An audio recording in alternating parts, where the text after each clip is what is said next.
Guys, मैं हूं कृष्ण कुमार और आपका मेरे YouTube channel the Gurukul learning 772 पे स्वागत है। बच्चों, आज मैं जो वीडियो बना रहा हूं, ये जो एमआरएस में बच्चों का अपॉइंटमेंट लेटर या कह लो कि स्कूल ज्वाइन लेटर आ नहीं रहा है, तो ये वीडियो बनाने का मेरा कोई ख़ास पर्पस नहीं था। मैं कुछ बताना चाह रहा हूँ इस वीडियो में।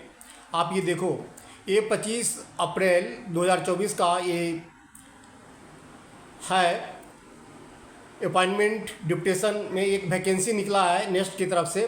25 अप्रैल ये कल का है नेस्ट की तरफ से। और इसमें आप देखेंगे जो पोस्ट है, वैकेंसी का सर्कुलर है, आप देख सकते हैं आप इसमें। और जो डिजिग्नेशंस है, जो पोस्ट है कि किस पोस्ट के लिए निकला है, ये निकला हुआ है डिप्टी कमिश्नर का एक पोस्ट निकला हुआ है, लेवल 11 है। और जो पे स्केल है 67,700 से लेके 2,08,700 तक। और प्राइवेट सेक्रेटरी का एक पोस्ट है, वो भी लेवल 7 में है, 44,900 से लेके 1,42,400 तक का है। ये जो आप देख रहे हैं ना, ये सारे जो पोस्ट है ये परमानेंट नहीं है, ये कंट्रेक्चुअल है। ये 3 ईयर्स का कंट्रेक्चुअल होता है नेक्स्ट में। तो मैं कुछ आपको बताना चाह रहा हूँ इस पर। तीसरा पोस्ट जो है ऑफिस सुपरिटेंडेंट का है, ये इसमें 2 पोस्ट है, लेवल ये 7 का है, पे स्केल इनका है 44,900 से लेके 1,42,400। और जूनियर इंजीनियर सिविल का एक पोस्ट है, इसमें लेवल 5 में है ये, और ये 20,200 से लेके 92,300 तक का पे स्केल है। और जूनियर इंजीनियर इलेक्ट्रिकल का फिर एक पोस्ट है, इसका भी लेवल 5 है, और 29,200 से लेके 92,300 तक इनका पे स्केल है। तो मैं ये जो कहना चाह रहा हूँ कि ईमा नेक्स्ट में जो वैकेंसी निकली है, ये कंट्रेक्चुअल बेस पर वैकेंसी निकली है। और ये आप देखेंगे, ये 7 पेज का ये सर्कुलर है, जिसमें से जो रिक्वायरमेंट है डिप्टी कमिश्नर के लिए, क्या क्या क्वालिफिकेशन है, क्या क्या है, इसमें सब कुछ दिया हुआ है। और दूसरा ये प्राइवेट सेक्रेटरी का है, या आप कह लो कि ऑफिस सुपरिटेंडेंट का है। तो ये आप देख रहे हैं असिस्टेंट इंजीनियर का है, जूनियर इंजीनियर सिविल और जूनियर इलेक्ट्रिकल, ये 6 पोस्ट के लिए यहाँ पर वैकेंसी निकली है। तो मैं आपको बार बार मैंने आपको वीडियो बनाया है, ये आपका 7 पेज का है ये। तो मेरे वीडियो बनाने का मेन पर्पस इसका मैं आपको बताना चाह रहा हूँ। मैं ये आपने देखा हुआ कई वीडियो में हमने जिक्र किया है कि नेस्ट में जो ज़्यादातर जो एम्प्लॉई है वहाँ पे नेस्ट में, वो 95% जो एम्प्लॉई है आपके एक कंट्रेक्चुअल बेस पर ही होते हैं, चाहे वो कमिश्नर हो, डिप्टी कमिश्नर हो या सेक्रेटरी हो, है नहीं।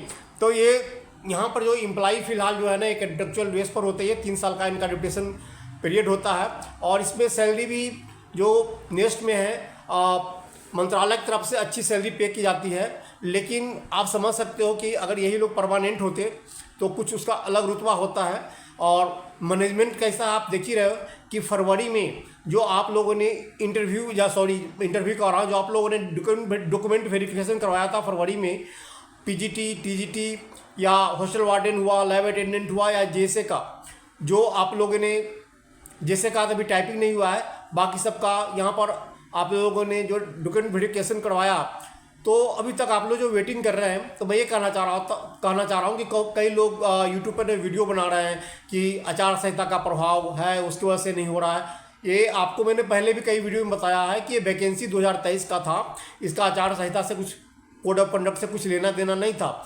ये एक फॉर्मेलिटी था कि जो यहाँ के जो डायरेक्टर है कह लो, या जो यहाँ का कमिश्नर कह लो, इन्होंने इलेक्शन कमीशन से इजाज़त मांगा था। क्योंकि इलेक्शन कमीशन है ना, जितने भी सेक्रेटरी होता है सबको जो इलेक्शन होता है ना, जो सेंट्रल गवर्नमेंट का जो ऑल ओवर इंडिया लेवल का होता है, तो या स्टेट में है तो स्टेट लेवल का, तो वहाँ पर कोई नई घोषणा नहीं कर सकता, नई वैकेंसी नहीं निकाल सकता। तो इसकी वजह से उन्होंने लेटर तो भेजा ही था हर डिपार्टमेंट में इलेक्शन कमीशन ने। तो इन्होंने फॉर्मेलिटी के तौर पर एक इजाज़त मांगी थी। और वो जो इजाज़त था, आपको पता हो, हालांकि हेड ऑफिस जहाँ पर था, हमें तो पहले से पता है। आपने देखा होगा, आप लोगों का जो अपॉइंटमेंट लेटर है वो 28 मार्च को आपको अपॉइंटमेंट लेटर दिया गया था, जो प्रोविजनली अपॉइंटमेंट लेटर दिया गया 28 मार्च को। जबकि आप लेटर देखेंगे तो 26 मार्च का है। 26 मार्च को ही इलेक्शन कमीशन ऑफ इंडिया ने लेटर प्रोवाइड करा दिया था एमआरएस को कि आप इस पर ज्वाइनिंग लेटर दे सकते हो। अब जब कोई ऑब्जेक्शन ही नहीं है इलेक्शन कमीशन ऑफ इंडिया का ज्वाइनिंग लेटर में, तो फिर दिक्कत क्यों है? दिक्कत इसलिए है कि यहाँ पर जो है सिस्टम सही ढंग से काम नहीं करता नेक्स्ट में। हम जो यहाँ पर आप देख रहे हो ना, अभी भी मैंने आपको जो बताया, जो यहाँ पर डिप्टी कमिश्नर है या आप सेक्रेटरी ले लो, देख रहे हो ना आप, डिप्टी कमिश्नर है, प्राइवेट सेक्रेटरी है या सुप्रीडेंट ऑफिस सुप्रीडेंट को, यहाँ पर जनरली जितने भी स्टाफ है 90% स्टाफ जो यहाँ पर होते हैं ना, सारे ये कॉन्ट्रेक्चुअल बेस पर होते हैं। हालांकि इनकी सैलरी अच्छी होती है, वो 3 साल के कॉन्ट्रेक्चुअल बेस पर होते हैं यहाँ पे। तो जो मैनेजमेंट है, मेरे हिसाब से मैनेजमेंट उतना मतलब ढंग से नहीं काम कर रहा है जितना होना चाहिए। नहीं तो आप ये भी बताओ कि जो बच्चा फरवरी में, जिस बच्चे ने डॉक्यूमेंट वेरिफिकेशन कराया हो और सब कुछ सही हो, और इतना टाइम नहीं लगता है कि, और जैसे सेकेंड राउंड का डीबी था, इतना टाइम क्यों लिया जब आपने 12 फरवरी को ही रोजगार मेला पे प्रधानमंत्री ने कर दिया था कि सबको अपॉइंटमेंट लेटर दे देना है। उसके बावजूद भी आपने सिर्फ शोकेस में दिया कि नहीं, अपॉइंटमेंट लेटर तो आपने दे दिया 28 मार्च को, लेकिन किसी की ज्वाइनिंग लेटर नहीं मिली। तो यहाँ पर सिस्टम सही से नहीं काम कर रहा है। नहीं तो आप ये बताओ, जो फरवरी में, जो 28 मार्च में ही इन्होंने अपॉइंटमेंट लेटर दिया था, और एक छोटा सा जेएसए का, ज़्यादा हाई भी नहीं बच्चे उसमें टाइपिंग लेना है और उसकी टाइपिंग नहीं हो पा रही है, तो किसका गलती है इसमें? इसमें नेस्ट की पूरी से पूरी गलती है कि नेस्ट नहीं, क्योंकि यहीं से सारा ऑर्डर जाता है। तो इन्होंने ही जेएसए का टाइपिंग अभी तक नहीं कंडक्ट कराया है। और हेड ऑफिस में जाओगे तो वहाँ पर सिर्फ ये सुनने को मिलता है, हेड ऑफिस में कोई, मैं नहीं, बहुत सारे बच्चे जाते हैं जो दिल्ली में रहते हैं और एनसीआर में जाते हैं बच्चे, यहाँ पर जाते रहते हैं, पढ़ने जाते हैं, और वहाँ पर यही सुनने को मिलता है कि अब स्कूल बंद हो गया। और स्कूल बंद हो गया, कोई ऐसा नहीं है कि नहीं, ये नहीं कर सकते हैं, इनके पास सारा कुछ पावर है, नेक्स्ट के पास ऑर्डर भी है, लेकिन क्या आप, इनके अंदर क्या है उसको हम नहीं ठीक कर सकते, आप नहीं ठीक कर सकते। इनकी क्या मर्जी चल रही है। फरवरी से अब ये बताओ, ज़्यादा बच्चे भी नहीं है, फरवरी से जो जेएसए का उसका टाइपिंग नहीं ले रहा है। टाइपिंग लेगा तो का डीबी भी होगा, टाइपिंग डीबी शायद एक ही साथ में हो जाए बच्चे का, तो उसमें भी कम से कम 1 महीना टाइम लगेगा। क्योंकि अगर टाइपिंग लेते हैं, डीबी लेते हैं, उसमें भी कुछ बच्चों का जो डॉक्यूमेंट्स है उसमें भी कुछ कमी आएगी, डिफिशेंसी आएगी, फिर उसको 15 दिन का टाइम मिलेगा।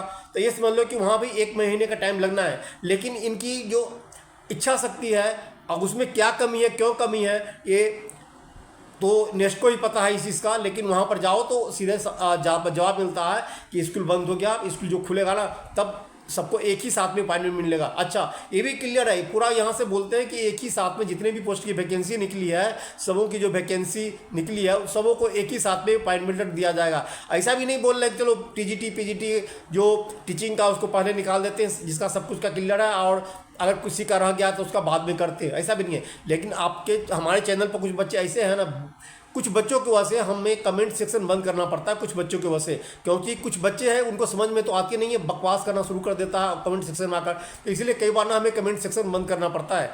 कुछ बच्चे, 1-2 बच्चे ऐसे हैं कि जिनको पता तो है, उनको लगता नहीं पता, अप्रैल में ज्वाइन लेटर दे देंगे, ये झूठ बोल रहे हैं।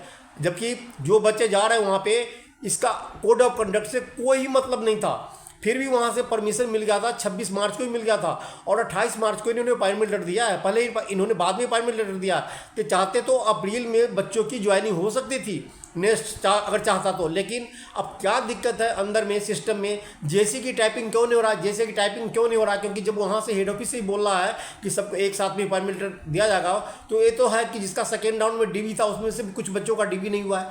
अगर आपने एक्स्ट्रा बच्चों का भी, ऐसा भी नहीं है कि वेटिंग लिस्ट में आपने कुछ बच्चों को रखा है, आपने उतने ही बच्चों को ज्वाइनिंग लेटर या अपॉइंटमेंट लेटर उतनी बच्चों को आपने देने हैं, जितने की वैकेंसी आपने निकाली थी उतने बच्चों का रिजल्ट भी आया हुआ है।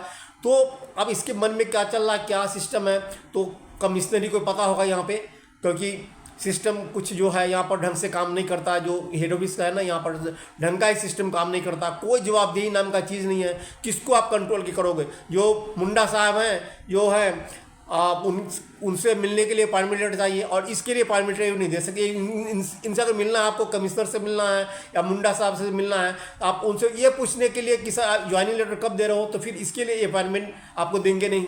ये मिलना नहीं चाहती इस बात के लिए कि भाई जब आयोग का होगा तब हम देंगे अपॉइंटमेंट लेटर, हमारी मर्जी है नहीं। तो ये बच्चों के सामने हमें कुछ लाना था इस चीज़ को कि इनकी मर्जी है, आपको जब चाहे तो ये जून में दे सकते हैं, लेकिन उससे जरूरी है, अगर ये कहते हैं कि नहीं हमें एक साथ देना है, तो जेएसए की टाइपिंग क्यों नहीं हुई? कुछ बच्चों का जो डीबी हुआ उसका क्यों नहीं क्लियर कर रहे हैं? ये क्यों वेट कर रहे हैं इसको? इतने कम बच्चों का फिर डॉक्यूमेंट्स वेरिफिकेशन कराना है टाइपिंग वाले का, जेएसए का, तो उसका क्यों नहीं कर रही है नहीं? तो सारी कुछ इनकी लापरवाही है, इनकी वजह से नहीं हो रहा, नेक्स्ट की वजह से नहीं हो रहा। इसके जो कमिश्नर है ये जवाबदेह हैं, इसके कमिश्नर जो इसके अंदर में है और जो भी है, जो अथॉरिटी है, और ये गोल मटोल जवाब देते हैं, क्योंकि इन्हें तो क्या, इनकी इलेक्शन में तो कुछ की ड्यूटी लगी हुई है, ऐसा भी नहीं कि नहीं ये कर सकते हैं। तो ये हमारा ज़्यादा चांस है कि चलो इनको दे देना चाहिए।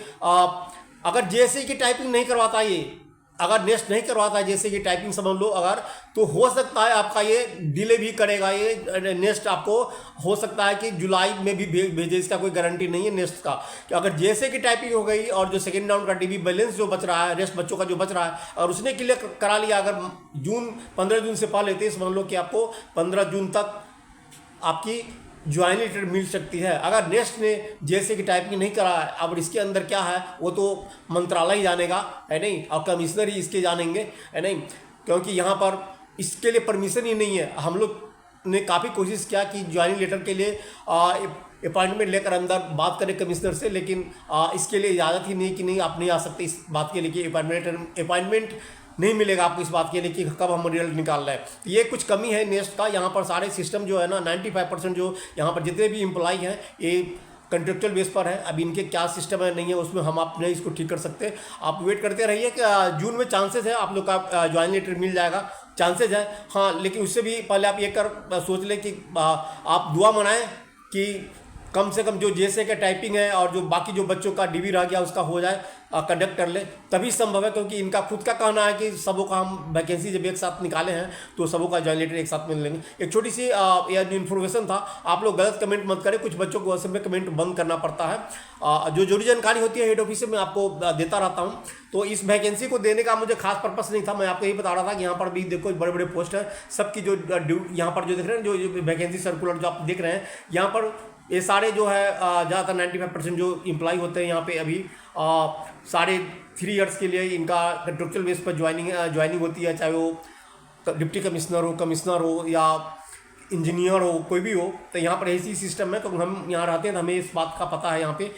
और इससे अच्छा तो जो आपने देखा होगा जो ITO है, ITO वाला सिस्टम सही है, वहाँ पर तो परमानेंट एम्प्लॉई है। जो ITO में जो आप लोग जहाँ पोस्टल वार्डन का आप लोगों ने करवाया था वेरिफिकेशन, वहाँ पर परमानेंट है। यहाँ पर सारे एम्प्लॉई जो नेक्स्ट में है सारे एम्प्लॉई यहाँ पे कंट्रेक्चुअल बेस पर है, 3 इयर्स का आते हैं, फिर इनको 3 साल बाद हटा देते हैं। तो छोटा सा अपडेट देना था। आप चैनल पर आप नए हैं तो चैनल को आप लाइक करें, सब्सक्राइब करें, दोस्तों शेयर करें। Thanks for watching.